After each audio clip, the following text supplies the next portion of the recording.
Hoi anō ko toi matua te au nei rangi koia takere nuku, koia takere rangi, koia takere waka. Te tipua koko te ko mata te rongo mata tūhua, te pūwhara ki ka pū te rangi. Hoka nei te ahi tai tai te ka pura pura, ko turi tea te mauri te whare runanga. Tēnei te uri o rangitāne te tuake tēnei wā, ki te whakatau i tō tātou manuhiri. Nō reira, ka huri atu rā e te uri o Ngāti Porou, tīna, haere mai, haere mai, haere mai. Hoki mai rā koe i roto i ngā tapu wai o mua, i roto i tō hono atu ki te pūtahi a toi, ki te hoi nuku roa o tira ki te pū manua hauora. Tēnei tōne te tuake te whakatau anō rā tina i a koe. Me te mihi atu anō rā ki o iwi, ki o hapu, o tira ngā karangatanga katoa te tai rāwhiti, me tērā ngā kōrero e hara a hukurangi maunga te maunga neke neke, engari kōna tangata he iwi haere. Nō reira i te iwi, tēnei te mihi rā kia tātou. Ko tai mai tātou ki te whakarongo, ki ngā kōrero te wā e pāna ki tō tātou nei ao hurihuri. Ki te meha tura hoki ki tēnei pūkenga no Ngāti Porou, ko tai mai ki te whakatakoto wake i ona whakaro, hei aha mā koe ki atu, hei kai ma te hine ngaro, hei whare kōrero, hei whare wānanga ma tātou katoa i tēnei wā. Ai au e tūnei ka huri tonu ngā whakaro ki ngā mea o mua, nā rātou i para te huarahi, hei whaiwhaitanga mō ngauri whakatupu i e nei rā. Nō reira ka huri tonu ngā whakaro ki a rātou katoa, ko mene atu ki te pō. Ko rātou ki a rātou, engari ka hoki mai ki a tātou te pito o te aura, kia kaha, kia maia, kia manawa nui tātou. E tina tinei hoki au te tuatu e mua i tēnei pāpō tāua, ko hinga ngaro. Me taku mihi tonu ki aia, no te mea i te wiki ko tahākera, nāna te kreme mō ngā kura kaupapa Māori i kawe, ki mua tonu i te aroaro o te tarai pūnara o Waitangi. Nō reire e te pāpa e te rangatira hinga ngaroa, ko mana tēnei kaupapa i tō tainga mai tēnei rā. Huri anō, kia koutou kua taia tinana mai, koutou kua whakapiripiri mai runga i te ipurangi, nei rā te kununga ki pūrehurua, te mihi kauatu rā, kia koutou katoa. Kei te ahorangi mohan, tēnei tonu te mihi atu ki a koe, me tō whare rangahau, tō whare e whakawāhi nei te wahanga ki ngā pūkenga pēnei i a tina, kuia tērā kua tai mai i tēnei rā. Nō reira, mohan, kei te mihi rā mātou ki a koe, i roto i tō whakapaukaha, kia whai wāhi ai ngā pūkenga Māori, ngā tangata whenua, i roto i ngā kōrerohanga mo te ao whānui. Nō reira, mātou rā, e mihi atu rā kia koe. Huri noa ngā mihi kia tātou katoa, kāre kumia roahia ngā kōrero kei tēnei, engari ka tika me tima tātu ki te karakia tina, kia pai ai te haere o ngā mahi i tēnei ahi ai. Nō reira, he wenga nuku, he wenga rangi tapu i te hi, tapu i te mana. Kia mana ki tua, kia mana ki uta, kia mana ki ngā koro matua, ki ngā pūtake o te wānanga. Te aurunga tū, te aurunga tapu, te mauri tū, te mauri tapu, te mauri nōwhea, nōrunga, nōrangi, nōnuku tū.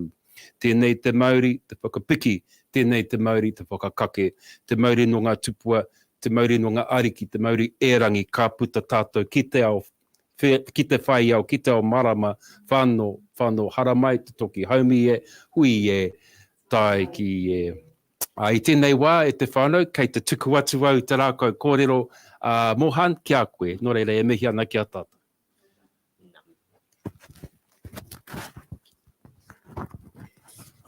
Kia ora koutou. I want to begin by acknowledging the generosity and wisdom of Rangitane, whose knowledge shapes the space within which we stand, and also offers us a continual reminder that our struggle for decolonization begins and ends with the struggles for land back. It is such a pleasure to have you with us, Tina. Tina is a Ngāti Porou Wahine activist who brings together the intersections of indigenous rights, environmental rights, and anti-racism in powerful ways.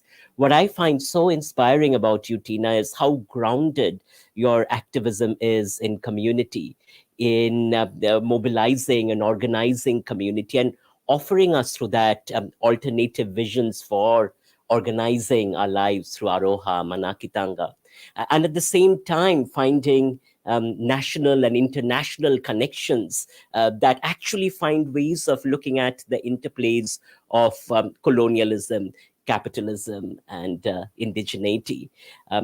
It is also a pleasure to have you with us, Professor Dury, gracing this space to introduce this conversation, and to have you with us, Professor Smith, as an interlocutor in this conversation. Tina, it's a pleasure, and we look forward to the ongoing conversation with you throughout the week, where we will explore the interplays of Maori migrant solidarities in challenging white supremacy. Tina.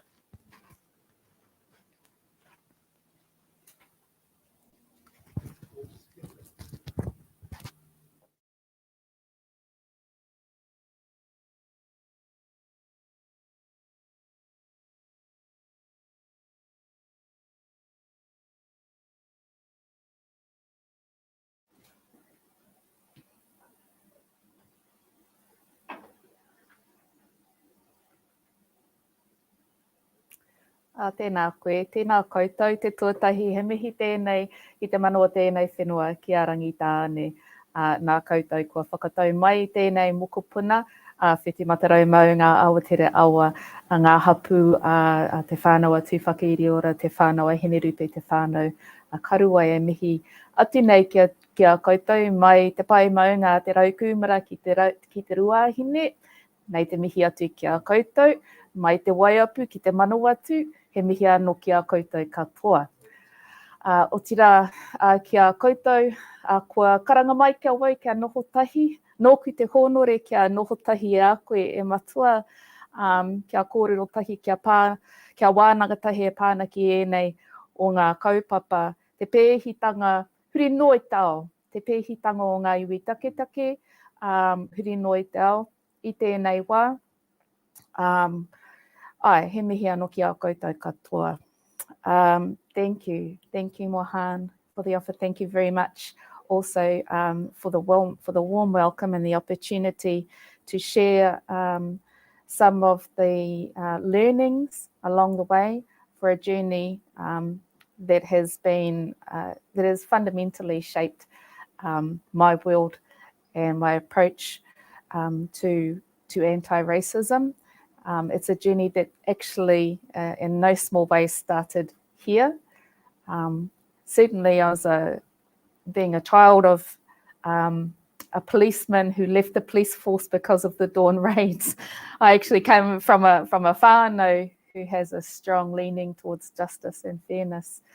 But I have to say that it was my arrival here at Massey and my work and learning and study under Da Mason that really set the scene for the journey that I was to take from there. And of course, I have to mihi, of course, to Pa Graham, Koka Linda, Pa Moana, e rātu o ngā maunga teitei, all of those who have influenced the journey along the way for these discussions around justice. It was actually part of my journey to the UN and my first trip to the United Nations in 2013 that I learned about the doctrine of discovery.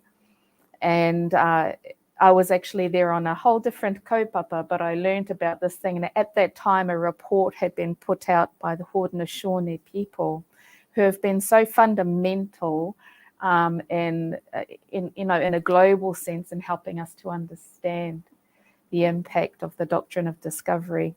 And a report had been put out at that time by Tonya Frishna Ganella, and it had titled the doctrine of discovery as the source of all Indigenous dispossession.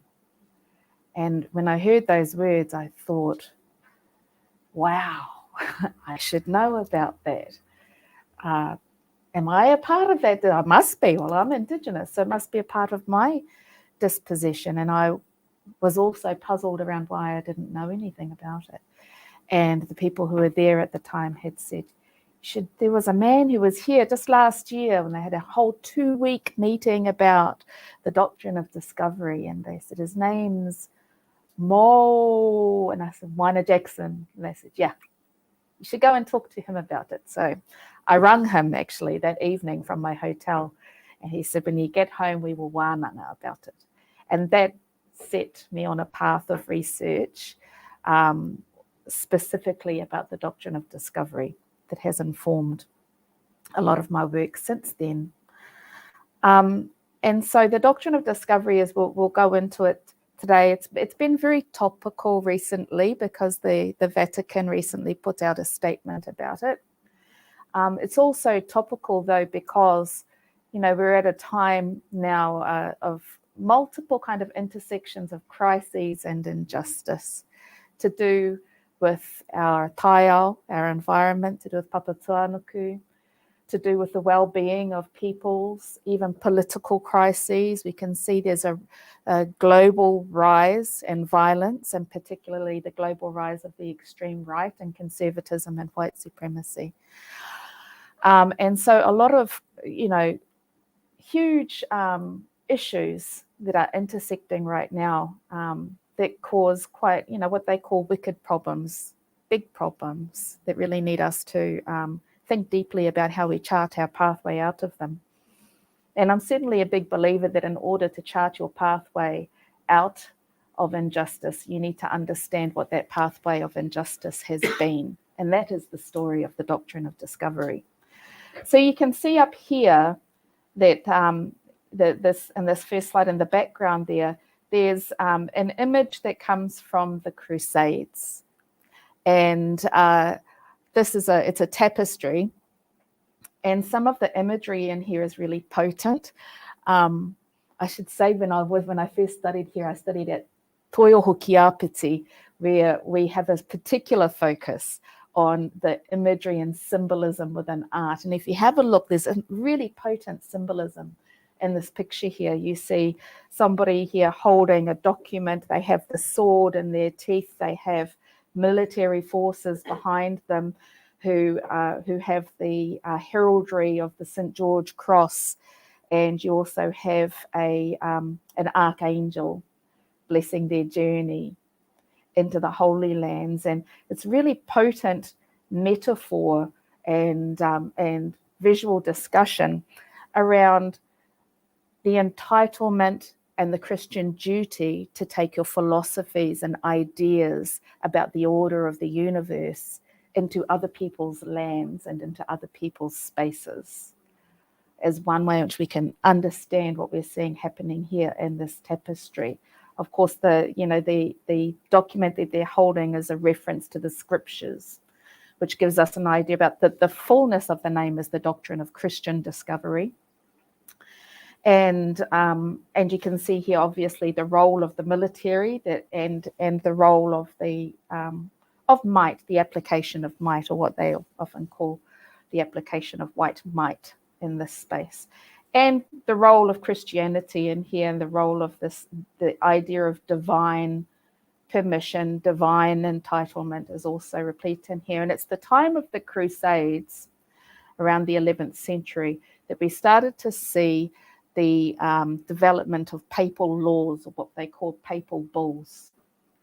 The reason that these papal bulls were necessary is because in order for the Vatican to move into what they called the Holy Lands, which is still obviously beset by conflict today, the area today known as the Middle East. In order for them to enter into the Holy Lands and carry out the acts required within the Crusades, acts of warfare, they needed divine permission in order to do that, because all of those acts are mortal sins that would normally condemn you to hell. And so in order to be able to do that, you needed divine permission. And so that divine permission came in the form of papal bulls or papal laws.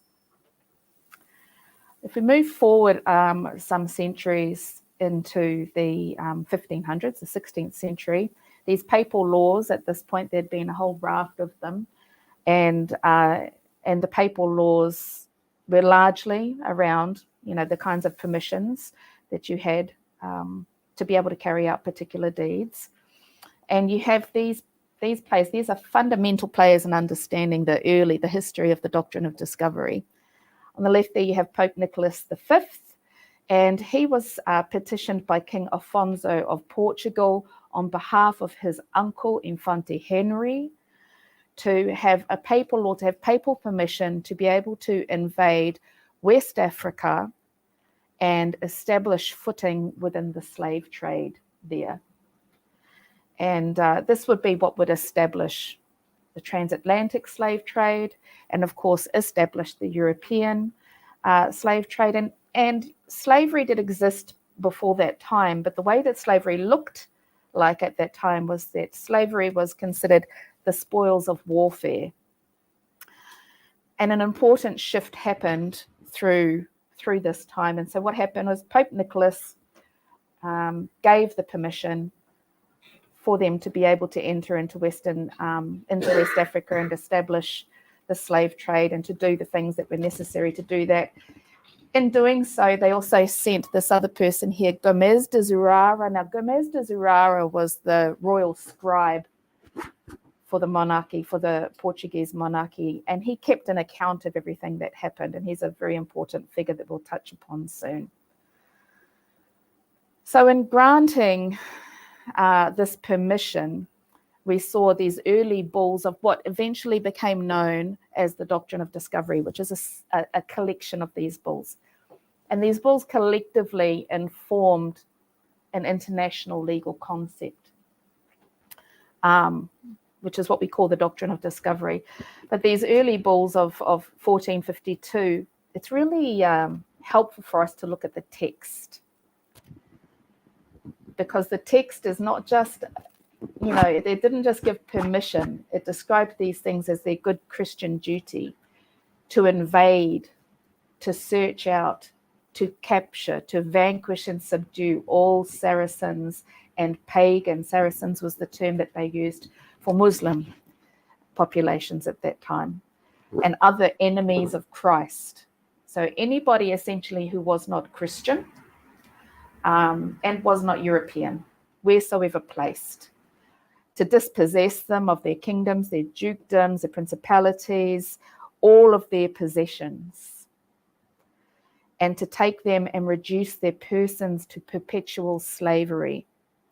So this was not just giving people rights to lands and possessions, it was according them rights upon Indigenous and native bodies as well, and the people of those lands. Not just the lands, but the people of those lands were subject to these laws as well. And importantly, I've highlighted this other point, to convert them to his and their use and profit. Now, I've highlighted that because we can see that these are going to be themes that will come up again and again throughout time as we move forward. The entitlement, the dehumanizing aspect of this, and the reduction of people down to commodities for use and profit. So that was Dumda versus Romanus Pontifex. Not long after that came another papal bull called Inter se Terra, which took all of these rights and expanded them beyond Portugal to monarchs of Britain and Europe. And off the back of that, they sent their own explorers, invaders out around the world with these entitlements to be able to do these things. I'm just going to give a little bit of a warning before the next slide. It's necessary that we go into a dark space because we need to understand the extent to which this entitlement reached. It reached into some dark spaces. And so the next slide is going to talk about the extent to which this entitlement reached.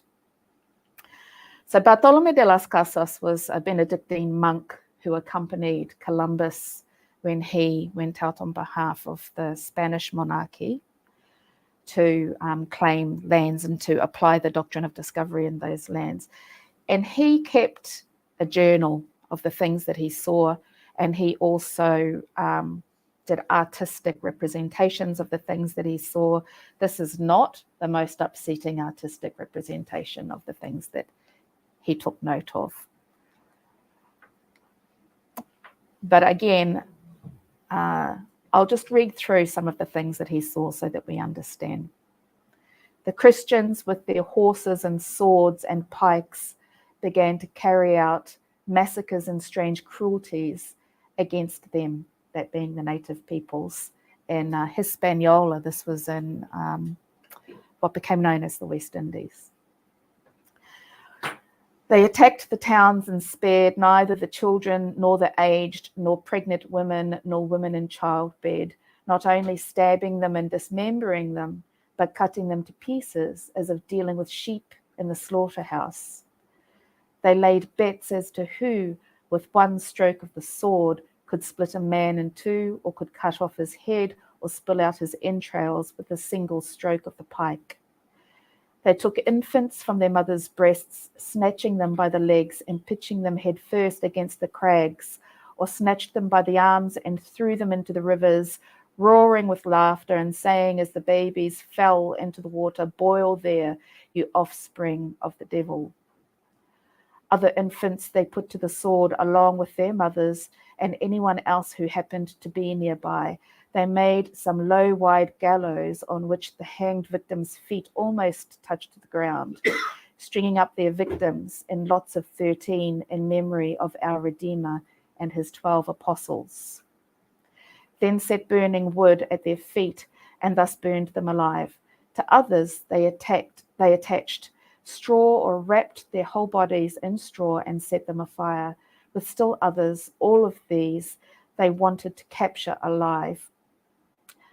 They cut off their hands and hung them around the victim's neck, saying, "Go now, carry the message," meaning take the news to the Indians who have fled to the mountains.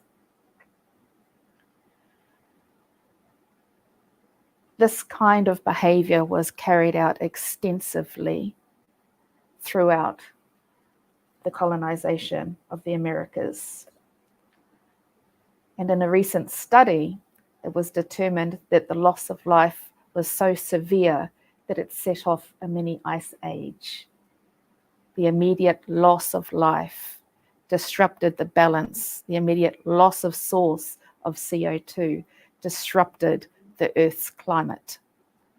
And interestingly, how that was interpreted in Europe was that it was the fault of the women of the village and incepted a series of witch trials. But I guess it's just important for us to see when we look at the widespread issue of rights abuses that happen today, it took nothing less than this level of depravity to create such a long-lasting and extensive, expansive legacy of harm around the world. So, as I said, this is Bartolomé de las Casas, by the way. He was seen as the champion of Indigenous peoples. And like I said, he kept a journal of what he saw. He was greatly upset by what he saw. He wrote to the Holy Emperor of Rome, who was Charles I, also King of Spain, and petitioned him to change the laws to try and put right what he saw as going wrong.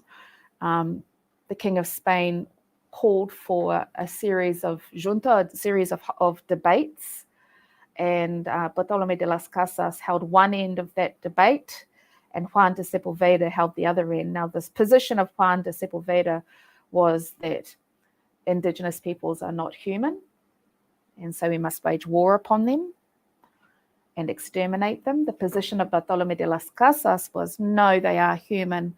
They are lesser humans, though, like women or children. And so we must bring them under the mantle of Christ and gently convert them, or give them the opportunity to be converted. And those were the two parameters within which we were able to exist, as non-human or as lesser humans. And importantly, the debates of Valladolid are counted within international law as some of the early aspects of treaty making and international relations. Inter se terra, which took the rights in those papal bulls and expanded them across Europe, and also talked about Spain, Portugal, other nations being able to colonize around the world, that is spoken of as being the basis of international law. These laws have never been rescinded, with an exception of a small period of 1 year where they were rescinded, and then the rescindment was rescinded and they were put back in place, proving it can happen if the will is there. So this idea of us being as lesser humans like women or children, and inherently worthy or destined to be dispossessed and destined to be subjugated, existed and was perpetuated throughout time, as were the ideas of Gomez de Zurara. And as he was traveling with Infante Henry, he was noting that the people that they were coming across and enslaving, he called them beasts. Essentially, they were like beasts without any custom of reasonable being, that they lived in bestial sloth, and that they were also destined to be enslaved. So he took this idea, and before this, remember I had said that slavery was a part of the spoils of war. It was the people who happened to be in the village that was invaded. He took this and changed it into this concept that this is not about the spoils of war. You are genetically destined to be enslaved if you are a part of these nations who are on the lands that God promised to us. If you are not European and not Christian, you are destined to be and genetically inclined to be enslaved. As you said, they lived like beasts. We were dehumanized in his view, without any custom of civilized being. They were without coverings or clothes. These are people who live in the Western Sahara. They were without coverings of clothes, the lodgement of houses, and worst of all, they understood no good, but only knew how to live in bestial sloth. And so again, there's this idea of dehumanizing us in a way to justify enslavement as well. Now, what happened, though, was that in the following couple of centuries, we started to see a shift from religious justification and religious perspectives of the world to intellectual ideas, which is represented within what's today called the Age of Enlightenment. And through the Age of Enlightenment, there are a number of what we call the architects of the Age of Enlightenment, which you will still hear about today in university. When you study research, or you study social sciences, or you study psychology, then you'll come across the philosophies of many of these people here. But at this point in history, many of these people who had the privilege, because imperialism was not just racist and it wasn't just misogynist, it was inherently classist as well. And many of the people who attended these institutions and took part in the growth of the Age of Enlightenment and the construction of modern intellectual theory were also heavily invested in the slave trade and the dispossession of Indigenous peoples. And up to this point, the legitimacy for that exercise and that project came from the Bible. And as that legitimacy started to become displaced, as people started to think about rationalism and science and intellectualism, they needed a new justification to protect their privilege because it was no longer coming by virtue of the Bible. So they created intellectual theories based upon the subjugation of Indigenous peoples that legitimized the maintenance of colonialism. So you'll often hear about Descartes, the founder of rationalism. I think, therefore I am.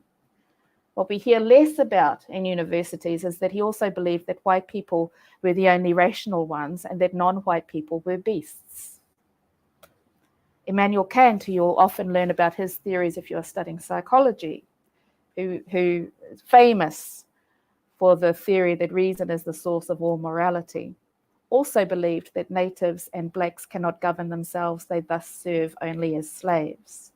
John Locke, famous English philosopher, founder of empiricism, also a major investor and beneficiary of the slave trade and wrote slavery laws. Voltaire led revolutionary discussions on separatism of the church and state, also believed that black people were a different species, not a human species, and that mixing races of people was like mixing horses and mules. Charles Darwin, of course, famous for his theory of evolution, and also was a huge proponent for introducing liquor into native societies for the purposes of thinning them out. So how did those ideas and those philosophy, or their own ideas and perspectives of the world and perspectives of the universe and our placement within the universe bleed into modern intellectual theory and our ways of passing information forward?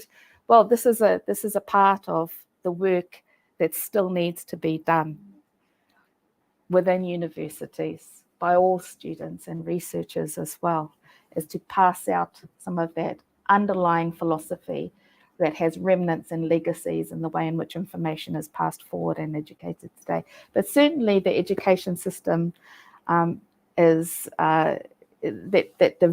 was developed out of these ideas of modern intellectual theory held remnants of these concepts that came through the doctrine of discovery, ideas about humans being the masters of the environment. Now, their position was that Indigenous peoples were also, and Native peoples were also a part of the natural environment, but in a bad way. We believe that too. But the way that they believed that was that there was dominion over the natural environment. And so Indigenous peoples who were not human were a part of the natural environment, were animals, and we were there to be under the dominion of the supreme forces that created these theories. This entitlement to exploit has also come through in a lot of practice around research, around science, and through education as well. The siloed nature also, and not just siloed, but siloed and hierarchical, which valued particular types of knowledge over other types of knowledge, particular types of experiences over other types of experiences. And of course, racism sat at the heart of that. And so the houses of education and academia that grew out of these dark, rotten seeds have continued to recreate dark, rotten pathways as well. What does that look like over time? Well, this is just a quick snapshot. If we have a look at when you have a system like that that is in place, that is a seed for broader systems, for larger systems. And if anybody is able to access Ngata, I'd say go on to Ngata and read some of Emma Espina's writings about her experience as a medical student and the experiences of Maori medical students within the health sector. And you'll hear about the racism that's replete throughout medical education. But also this experience over time has physical implications. So there's a study by a man called David Williams, and he looked at everyday experiences of racism, and everyday experiences of racism release particular stress hormones in our blood, and it winds up resulting in inflammation within your blood system. Those who experience inflammation within the blood system over multiple generations are more likely to experience difficult births, higher blood pressure, higher cancer rates, higher heart disease rates, higher diabetes, and of course, mental health issues and emotional distress. Who does that sound like in Aotearoa health statistics? And then also within the workforce, those who come through the training system as well. There's been studies here in Aotearoa. Donna Cormack has produced some incredible work highlighting the impact of racism within the health sector as well. That within the workforce, Māori are more likely to be referred to social services like oranga tamariki from within the hospital system. We are less likely to receive pain relief. We are more likely to be discharged early from ER. We are more likely to experience increased blood loss during childbirth. And many of these ideas stem from that same intellectual tradition. Some of the science that was developed by these people included what's the best way to whip somebody with dark skin because dark skin's thicker. And so how far could you take that person in terms of their pain threshold before they pass away? That didn't just stay in the 1700s. That evolved over time into all coloured people have thick skins. And it came up even in our vaccination programs for COVID, where there were these ideas that you need longer needles to vaccinate Māori because we have inherently thicker skin. I called up people. So these things don't just stay in history, they persist as echoes and whispers, but harmful echoes and whispers within the system. And it didn't just stay in Europe and it didn't just stay in the Americas. These ideas traveled all around the world. So you can see here, the vast majority of nations around the world have at one time or another become subject to these ideas. And the ideas also weren't just talked about in little ways, they became fundamental underpinning principles for the formation of governments and systems. And then they created policies out of these ideas, legislation out of these ideas. And legislation and policy is how racist ideas become systemized. And I'll say that again because it's possibly one of the most important points. Legislation and policy is how racist ideas become systemized. When you're looking at an integrated, difficult, what they call a wicked problem, you need to address the role that policy and legislation has played in injecting that into a systemic context. And what happened after centuries of this practice is that eventually they started to run out of lands to colonize and they started to butt up against each other. And when they butted up against each other, it resulted in wars where one nation, for instance, France, was saying, I found that place first, and England was going, no, I was there first. And, you know, people in the middle were going, well, actually, hello, we were here before all of you. And so this is a really important time to consider, because this is where we started to see the creation of kind of a global framework for these ideas and the philosophy, starting with the League of Nations in 1919. And it was during the League of Nations period, actually we saw some of our first Indigenous representatives go to the United Nations. And that includes Wiremu Rātana, who went there to say, look, all of you people who are gathering here to talk about how you're going to get along after your conflict, well, we're a nation as well, and we expect to be heard as well. He wasn't allowed in the gates. And he famously said, perhaps the halls of this palace are not yet ready to hear our voice. But he also said one day they would be. And that set in train another history of Indigenous people going to the United Nations to start saying, hey, look, we are nations of our own. That included Pāpahānā Rīdi, that included Ngāneko Minhinik, of course, and the incredible work that she put in to the development for the Declaration of the Rights of Indigenous Peoples, Papa Moana Jackson, who was instrumental in the architecture of that as well.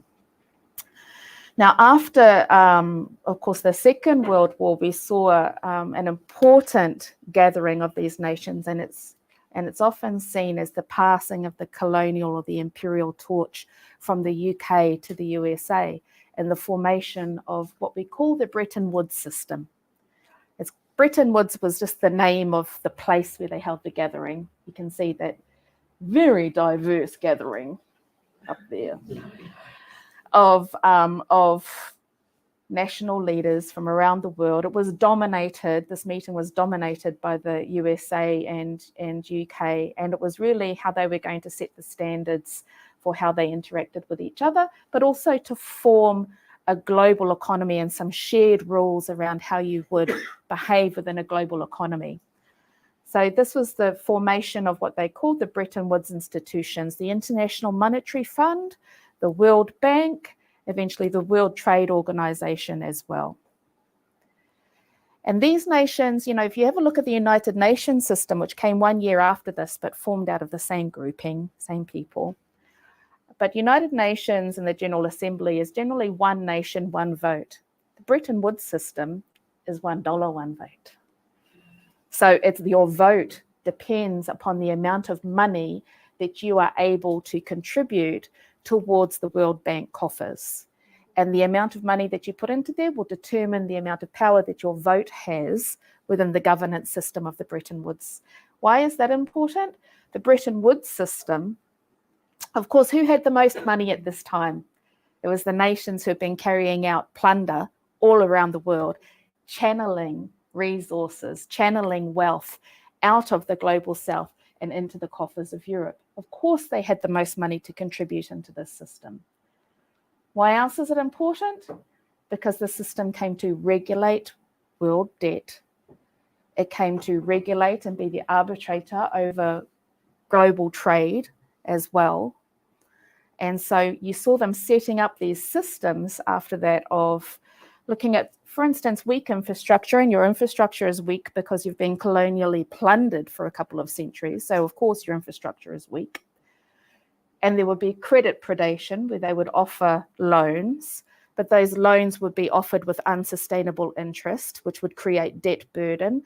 And in order to get yourself out of that debt burden, you had to agree to particular policies, what they called structural adjustment programs. And what that looked like was, no, you cannot have a policy that looked after the Indigenous rights of your people in your land. If a corporation wants to come into your land, you will let them do that. A corporation from an American from America or a corporation from Canada cannot be forbidden to go into your land to drill it. You cannot have environmental protections on your land. You cannot have Indigenous rights protections in your land if it affects the profits of one of these controlling nations. So that is how we take this racialized wealth that comes out of this history of harm and imperialism and create a global economy out of it that persists today.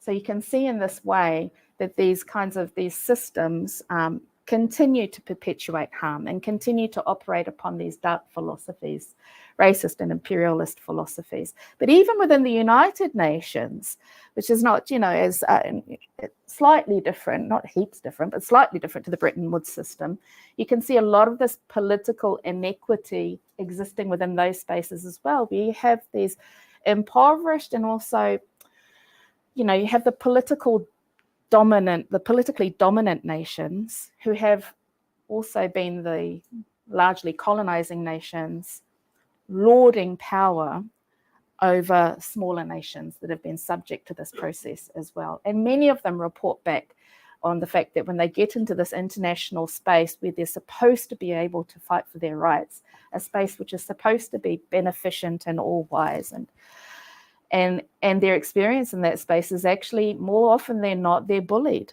They're bullied within COP meetings. They're bullied within international foreign at the General Assembly. That's if they can afford to get there in the first place as well. And that there are other tactics like delay tactics that can be taken through this racialized wealth. If you're a country that enjoys racialized wealth, you have the time and the resource to be able to delay an issue until the poorer countries can no longer be there to vote on it. You can just draw it out until it's you and your wealthy mates who can afford to stay there and then vote on it. So there are a whole lot of tactics that happen at that international space to maintain the injustice and inequity of the system that was put in place through the application of the doctrine of discovery. But we also see in this space here that corporate imperialism takes its lead from from classic imperialism over that time as well.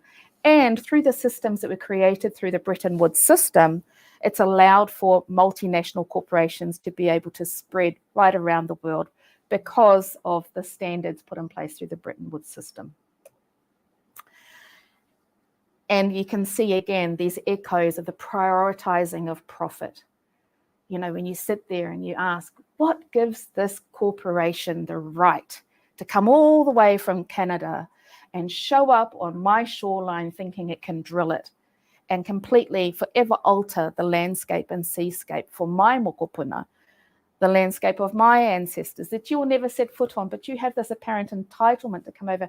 What gives you the right? Well, these rights are echoes and legacies and entitlements embedded within the doctrine of discovery. Racialized wealth has not just sat within the economy, it's also extended into systems, into democratic systems, into political systems as well.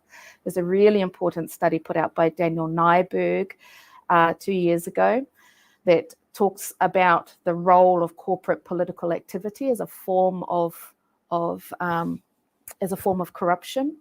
And he highlights and describes really clearly how this wealth enables, racialized wealth can enable particular, or corporate wealth can enable particular groups to be able to have undue political influence as well. So that comes through, for instance, the ability to be able to influence media, to purchase space in newspapers, to purchase space and time online, to purchase space on television as well, to be able to further their political ideas. And that can have political influence. And we've seen that become particularly relevant through the spread of mis and disinformation in recent years, and the role that mis and disinformation has played in political campaigns in Brazil, in the United States, in the United Kingdom. Mis and disinformation has been a key aspect of the political campaigning over there. It completely undermines the ideals of democracy, but is also directly related to the corrosion of democracy as well. And so this racialized wealth, which also draws from this history, has this ability to influence politics in a way that protects the privilege, the systems of privilege put in place through this story of the doctrine of discovery. Aotearoa is not exempt from this story. And James Cook was a part of the 7-Year War, which was actually what I was referencing when I said France is over here saying we found this land, England is over here saying we found this land, and the Haudenosaunee in the middle going, this land is our land actually. And so at that time, James Cook was in his first station as a naval officer. He learned his map making there. He was overseen and mentored by Field Marshal Geoffrey Amherst, who, if you go over to Great Turtle Island, they'll tell you very swiftly, our brothers and sisters over there will tell you very swiftly who that was. They consider him the father of germ warfare, famous for taking smallpox-infected blankets, handing them out amongst Mohawk communities to thin them out before invading them. James Cook knew very well what the impact of infected fabrics were when he brought his kerchiefs infected with influenza across as a trading item on the Endeavour. In fact, he came over from that trip. He was called back from his station in the 7-Year War to captain the Endeavour across here to Aotearoa. The other person who came with him was Sir Joseph Banks, who was also over there during the 7-Year War. His work in Canada was to fund and support and sponsor research into how long a virus or a germ could survive on a piece of material. He knew very well what the implications would be of that. So, as much as people, of course, like to support that James Cook was a benevolent colonizer, there's evidence that suggests otherwise. And it's really important that we engage in these discussions because the colonial fictions are fundamental to upholding the legitimacy of colonial systems. those colonial fictions include hero myths. And so it's really important that we have full discussions about the people who are presented as heroes within this story in order to dismantle and deconstruct the colonial fictions that continue to uphold the system of the doctrine of discovery. Of course, proclamations of discovery for Aotearoa were made, particularly in relation to Te Waipoumamu, was claimed and colonised by right of discovery. And while the North Island was claimed by right of cession, of course, we know through the Waitangi Tribunal and Te Paparahi o Te Raki findings in particular, who have concluded, after much deliberation and evidence provided, that it was not a treaty of cession. So if it was not a treaty of cession, by what right does it remain under Crown authority? Because it's not under Te Tiriti o Waitangi. So if it's not under Te Tiriti o Waitangi, we can reasonably expect that it's actually under the application of the doctrine of discovery. It's persisted also, of course, through land law as well. And so it was transferred into our legal system from the United States. There's a famous court case called Johnson v. McIntosh, where Chief Justice John Marshall essentially extinguished native title and said that the principle of discovery gave European nations an absolute right to New World lands. His findings were that savages could not have proprietary rights, could not have any rights over property.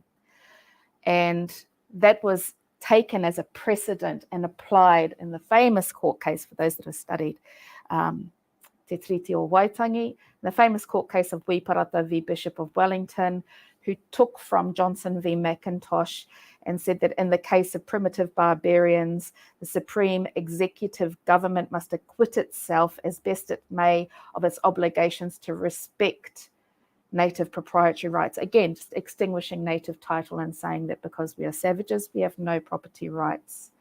That also did not stay back then. So the Wiparata v. Bishop of Wellington was used in numerous subsequent cases as a precedent also to continue the extinguishment of native title. It was only conclusively overturned in 2003. So these things don't remain in history, they continue with us. And of course, all of the extinguishment of native title that happened off the back of that, particularly the native title that had been extinguished and then privatized so that it could not be subject to a claim after that, have remained forever, well, not forever, but to this day outside of the reach of Indigenous justice. And you can see here also, just briefly, this is a scratch on the surface of the legislative violations which also extinguish native title.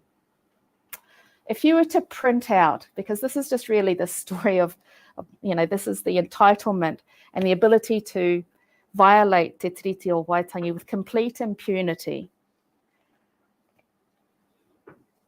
And if you were to print out all of the Crown acknowledged violations of Te Tiriti o Waitangi, you need more than a ream of paper. It would take you 662 pages to print those violations out. That's only the Crown acknowledged violations. That's only until 1992. That does not include the more contemporary violations from 1992 till now, 662 pages. And so you can see that this, this is really, though, the entitlement to violate, to continue to violate Te Tiriti o Waitangi itself has a whakapapa that starts in this really dark and extremely brutal level of entitlement to dispossess Indigenous peoples and harm their bodies. But also, it's continuing to influence political networks and political systems to this day as well. And so the supremacy that's inherent in the economic system and the political system has created the context for capitalist democracy, or market, what we know as market democracy, the dominant form of democracy today, which most people just think is democracy. It's become so replete throughout the world that most people just consider that to be the basic form of democracy. But actually it's capitalist and market democracy, and it is getting increasingly more violent. And it doesn't just dispossess Indigenous peoples or peoples of colour, although they generally are the worst impacted by it. It is a classist system that dispossesses the vast majority of all peoples of all colours. There's only probably, I think it's less than 1% of the globe that actually ultimately benefit from this system. So it is classist, it is misogynist, so it disenfranchises and disadvantages women of all nations and colours. It is ableist as well as being racist as well. And it is getting increasingly violent. And as we have become increasingly more sophisticated at articulating the pathway of justice, and as these harmful systems have started to, I think, foresee an end date, they have also become increasingly more violent. And also systems have become increasingly more sophisticated at talking around taking the necessary steps to end these systems as well. With the exception of the Wellington, the picture of the Wellington riots up there, all of those pictures are a part of democratic elections.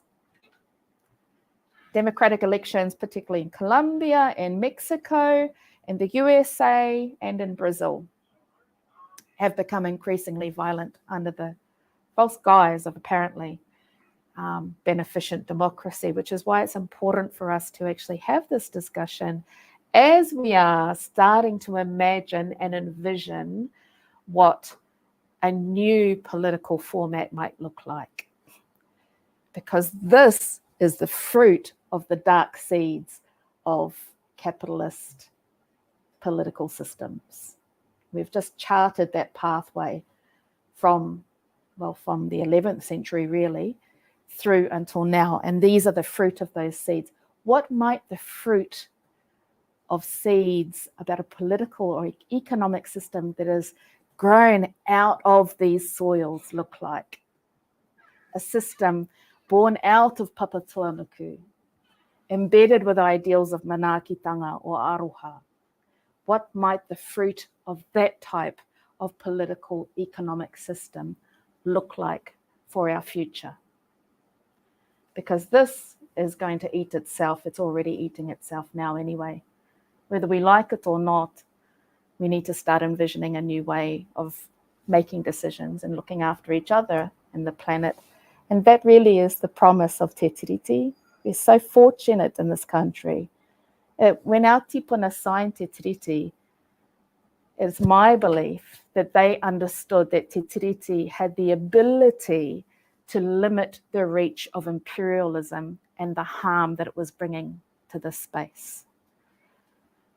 And in forwarding and promoting the ideals of Te Tiriti and what it is that they believed in, that we can see Te Tiriti as a contemporary and a current day tool to limit the reach of imperialism and envision new ways of doing things. And of course, one of the more pivotal reports in that space comes through Matike Mai Aotearoa. Never been more important to have this discussion as people are starting to warp ideas about what co-governance actually is, and inject mis and disinformation into the ideas of co-governance, that actually what we're talking about is a new way of looking after each other, looking after the whenua, a way that actually grows out of the whenua and the way itself and comes through our peoples and comes through this particular history of hope to overcome the harm of imperialism. So I would implore people to read Matike Mai Aotearoa. You can download it for those that are watching me right now. Go on to Google after you've watched this. Google Matike Mai Aotearoa. Download the report and read it, and you'll see that what these ideals are really about as well. And I want to say, it's actually not just harmful actors that are co-opting and warping the idea of co-governance. Our own government is doing that as well. And so read the report, believe in Te Tiriti, embrace it for the promise that it can bring for us, to bring us out of that history and chart a new pathway towards justice. Koe ra te nuinga o take kōrero mō tēnei wā, e mihi anō ki a koutou katoa, kia ora rā. Happy to take some questions.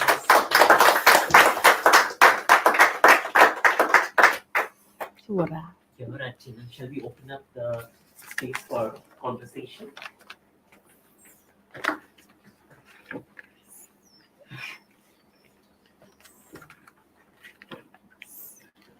Kia ora, Tina, o kuku hei katoa e te huarahi kei moi a tātou.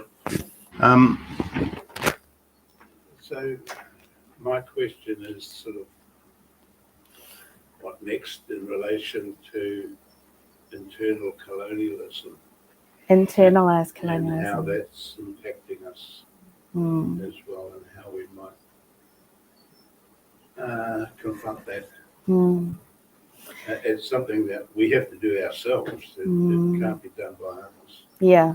But it's because if we hold that sort of conversation in the public light, we're hammered over the head with the. That's right.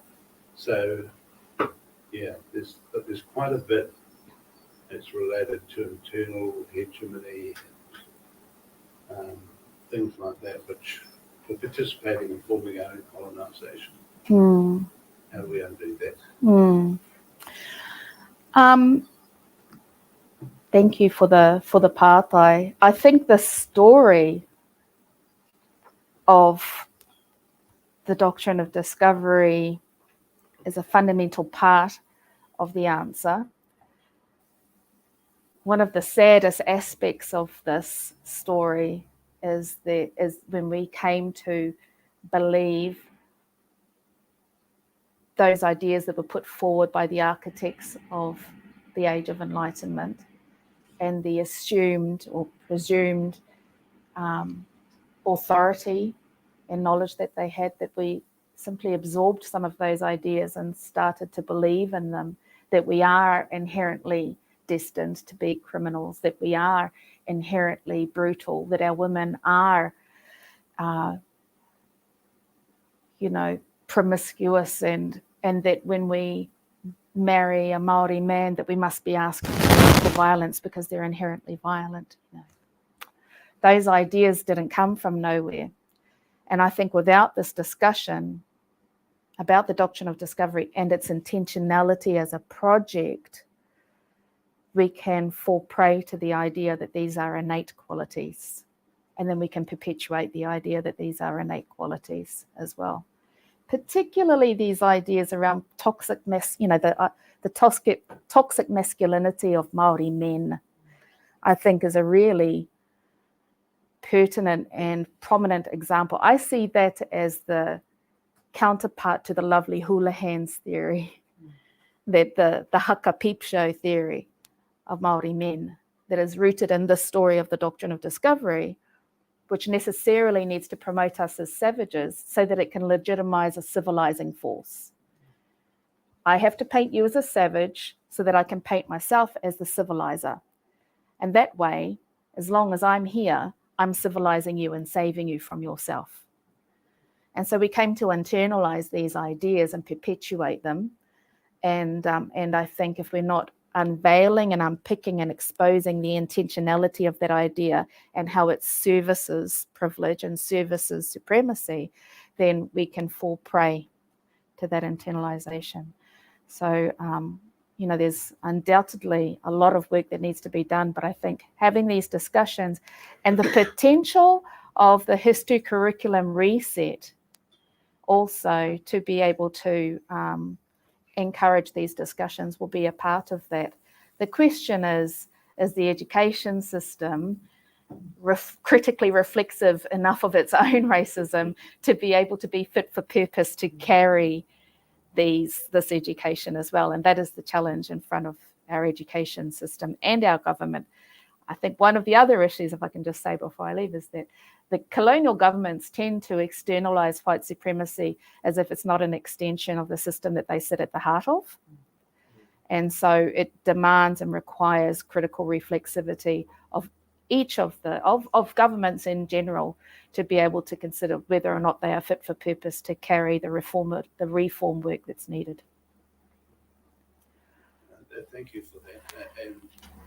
And I just wanted to say that I wasn't trying to be tricky with that question, but I did like the way you left us in a very hopeful sort of ending with your kōrero, because I'm the opposite. I get really angry and discontented with what I think people who are bringing us down still, who are acting in a very privatised way in terms of their behaviours, who are helping to build the colonial bloc. And so there's a big project about undoing ourselves out of all of this and the heritage of that. But thank you for, I didn't mean to put you on the spot with that. No, I appreciate really the question. But can I also say, there's often this discussion when people say racism is the white man's burden and the white man's disease, that I emphatically oppose, because we've acquired these ideas ourselves and we can act them. And this is a discussion for us. This is an in-house discussion. We cannot have other people start to tell us how to decolonize. So this is a really important discussion, both in terms of internalized racism and the lateral racism that we exercise against other peoples because we don't understand the global nature of this story that drives people to our lands in the first place and informs the creation of borders and the global movement of peoples. And if we're not having this discussion, we can become, what Freire describes in the final stages of colonization as the brown oppressors, essentially. The ones who are carrying out the deeds of the colonizer. And so we need to have this discussion also to be able to do that. So, as much as I hear people say, oh, it's a white man's burden, white man's responsibility, and we just have to sit back and let them sort it out. One, there are massive blind spots within European analysis for obvious reasons. There are massive blind spots that disable them from being able to have full effective conversations in that space. But two, we cannot deny this is because if there's anything that comes out of this discussion, it's that it is replete throughout modern society, including within us, and something that we have to constantly unpick. I have to unpick it every day and challenge myself in this space. So, tēnā koe tō pātai matua. Kia ora rā.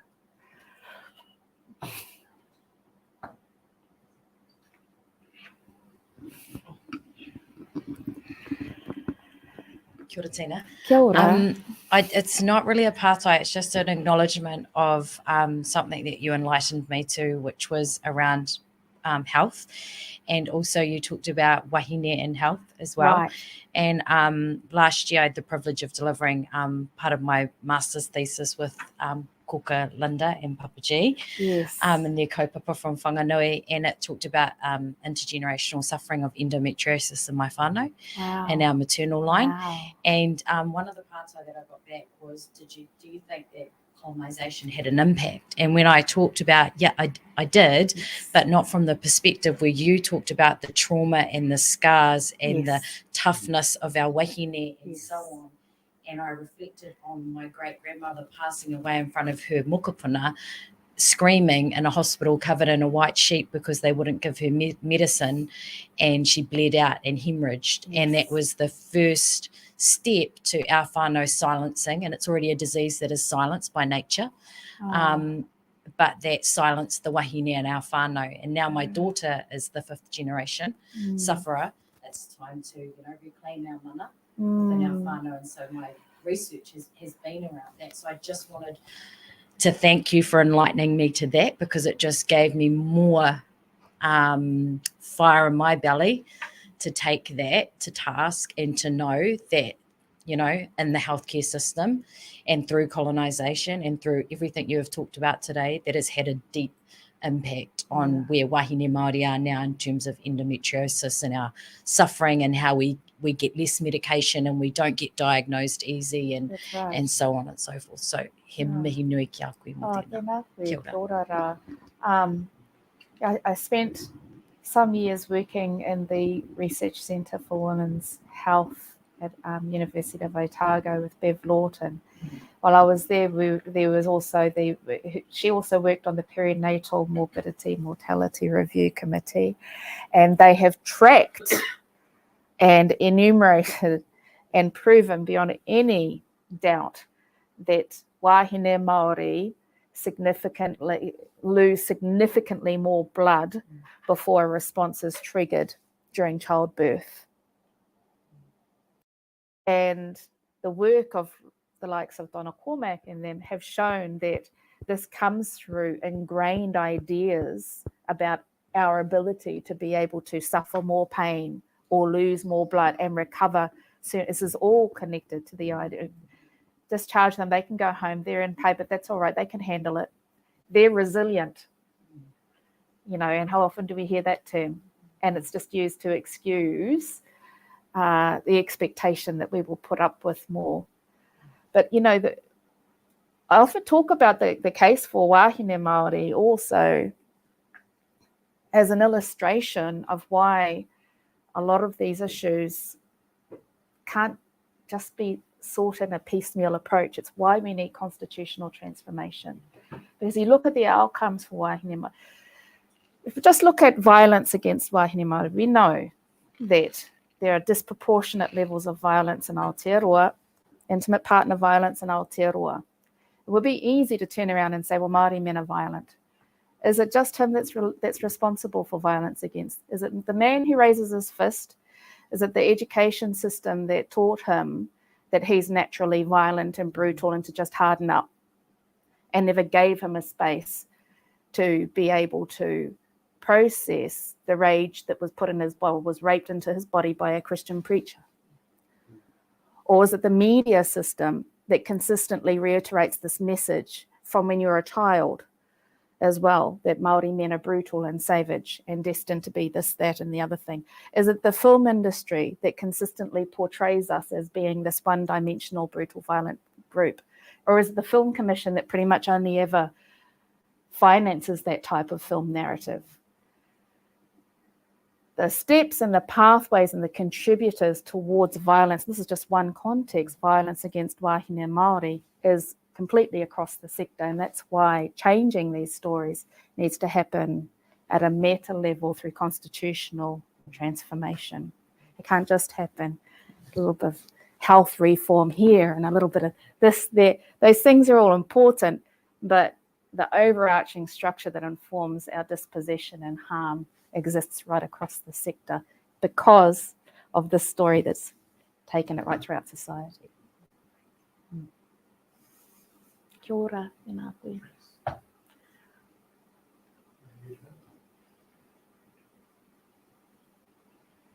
Kia ora, Tina. I'll speak up a bit louder so people can hear me. I don't have the mic, but I just reflected a bit on the forces of the markets and all of those things that have just happened in recent months back home into Tairāwhiti, and thinking about how Ngāti Porou reconcile the environmental issues that are the results and the impact of industry across the Tairāwhiti, the impact on Papatuanuku, Tāne Mahuta, and the consideration about where Ngāti Porou goes from here in terms of reconciliation of all of that with the need to provide for our people. And I just wondered, with the release of the report last week, what your whakaaro might be about where to from here for our people back home. That is a big question. That is a big question. By Ngāti Porou, do you mean the Runanga Nui, our PSGE, or do you mean our people, our iwi and our whānau? Very good. Okay, so the iwi and our whānau, I think, it's an opportunity for us. There's an opportunity that everything creates an opportunity, even these really difficult events create an opportunity. What has been highlighted is our increased dependency upon centralized economies. And imperialism is an inherently centralizing process. It creates a citadel, and then it extracts from the fringes to boost the citadel. At a regional level, the citadel is tūranga, and we were dependent upon tūranga for so many things. And as soon as Tāwhiri Mātia got a say in it, of course, that turned all of that on its head. And so, and then of course, at a national level, the citadels are Tāmaki, Pōneke, Otautahi, there are citadels at a national level. Internationally, there are citadels as well.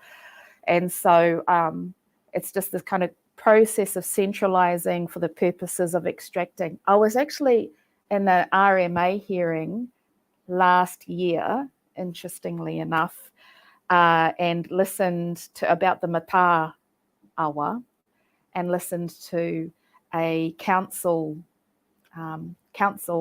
kaimahi give his report on the characteristics of the Mata awa in rural Ngāti Porou. And the reflections were that its characteristic was one of extraction. And that really threw me, because for me, the mata that I whakapapa to is extraction is not the first characteristic. Of course, for me, I'm thinking about my whakapapa, the fact that we go swimming there, and I take my children swimming there, and we have stories about that place, and there are pātuna there, and you know, it's a part of the Waiapu. So I stopped them and I said, what do you mean its characteristic is one of extraction? And he said, well, it's a rural river, so it's one for extraction. And I said, so that's because it's rural, it's inherently an extraction site. He said, well, we're not going to get shingle out of the town rivers, are we? As if that was just a given. And I found that so interesting, that the assumption is because we were rural, we were destined, which reminded me, of course, of this, we were innately destined to be an extraction site for centralized systems. And so I felt, you know, it was kind of blew my mind for a little bit and took me a while to get my head around.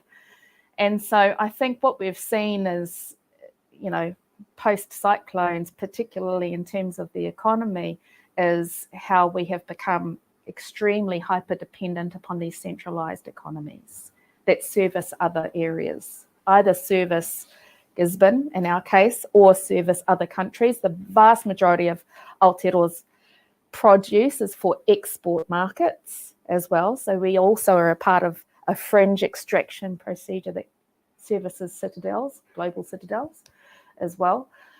And so if there's something that we can take from that, for me, it's that the counterpoint of imperialism for us is decentralization. It's building our structural integrity at a hyper-localized level to be able to look after each other. And what are those local economies going to look like? We have the models for that. They are economies of manaaki, economies of care, toha kai, tiekitanga. And so those, I believe, are the most prudent types of economies for us to be considering and rebuilding and rejuvenating, because they have taken a hammering.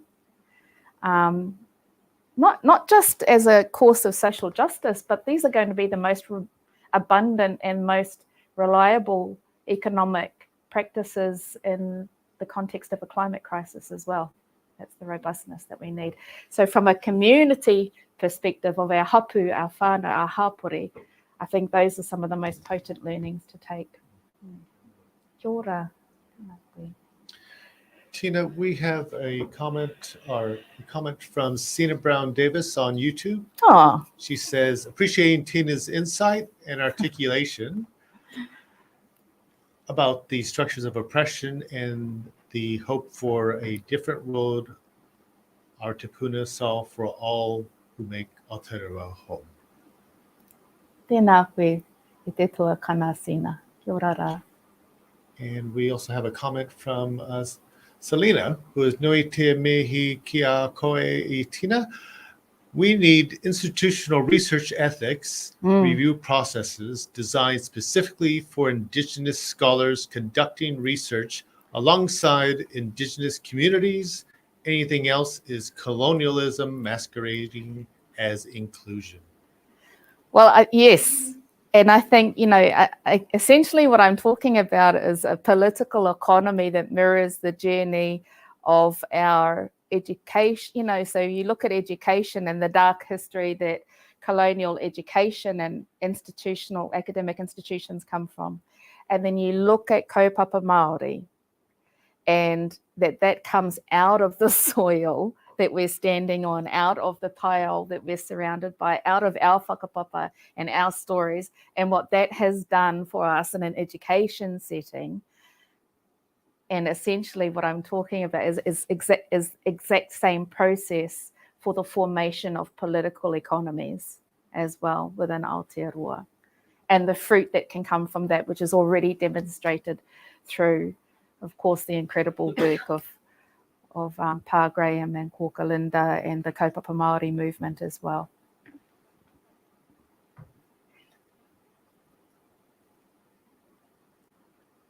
Ka pai. I think that's a fantastic note to end on, I should just say. Nobody throw me a gnarly question now because I'm not going to. Can I just say thank you for all the things that you do, not just the stuff that's visible today, but it's all the things that you're doing at home and elsewhere, speaking up, being courageous. It's been really inspiring. So thank you. Tēnā koe pā. Kia ora rā. Kia ora. I appreciate you so much, Tina, for this korero and for, as Graham says, for everything that you do. May I invite you, to close us? Kia ora tātou. Tēnei no te tautoko i ngā kupu kōrero i ngā ngaroa. Kia koe I tēnei rā. Tina kua porahia ngā kōrero hei ata whakaaro mo tēnā o tātou. Nō reira, e mihi ana moha, tēnei waka whakakapia, tēnei wahanga ki te karakia. Te huanga o te whakaaro nui he pua ki tanga mātou ranga tuia ki te ira tangata tāwhiwhi atu ki te kāhui o ngā tua. Kua horahia, te takapau wharanui te rere no te kōrero ki te ao marama. Marama ki uta, marama ki tai. Tahia te ki, tahia te wānanga hoatu e rongo. Whakairi hiake ki te kōrero ki runga, ki te whare wānanga, te kupu kōrero kia mau, ki te wānanga kia au, oi o whiwhia, oi o rawea, tūrau paria, tūrau Hawaii, e rau ki te tapuai nui a tāne te wānanga, tāne nui ārangi turu turu, o whiti whakamauwa kia tīna, tīna haumi e hui e, ai ki e. Kia ora tātou. Tēnā koe. Tēnā koe tau. Thank you.